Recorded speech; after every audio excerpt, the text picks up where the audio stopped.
Ja tu esi nonākusi strupceļā un nezini, ko darīt, kā darīt, tad jautājuma tehnika tā ir viena no visvienkāršākajām, ko tu vari pielietot šeit un tagad, uzdodot vienkārši sev jautājumus. Piemēram, 10 jautājumu no 100 jautājumiem. Ko tu tādu izdarīji, ka radīja šāda veida situāciju?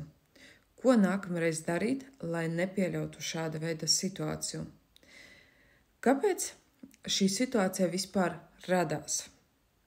Ko tu tādu domāji, ka radīja šāda veida situāciju? Kas tev ir vajadzīgs, lai izmainītu situāciju? Vai tu varēsi tikt ar to pati galā? Vai tev ir vajadzīgi kaut kādi papildus resursi, lai atrisinātu konkrēto situāciju? Vai tu redzi vairāk nekā 10 iespējas, kā atrisināt savu situāciju?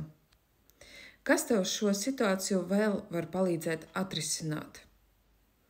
Un kādas tev sajūtas būs tad, kad tu būsi jau atrisinājusi savu situāciju? Tie ir tikai 10 jautājumi no 100 jautājumiem, jo ja tu atrodies strupceļā, vienkārši uzdod pati sev jautājumus un godīgi atbildi. Tādā veidā tu ļoti ātri atnāksi pie vajadzīgām atbildēm. Tas ir darbs ar sevi, jo godīgāk pati sev atbildēsi, jo vieglāk tu sapratīsi sevi un vieglāk jau zināsi, ko darīt, kā darīt un priekš kam darīt. Protams, vairāk informācijas un detalizētu praktiku es dodu kursā Laimīgas attiecības, pateicoties domu spēka praktikām.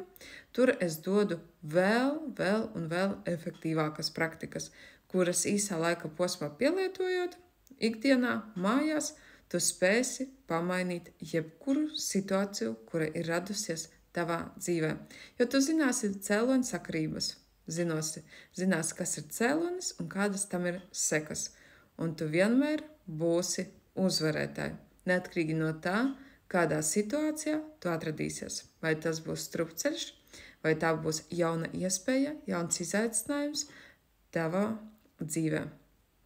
Un tiekamies kursā. Links norādīts profila augšgalā, spied un pievienojies. Tiekamies!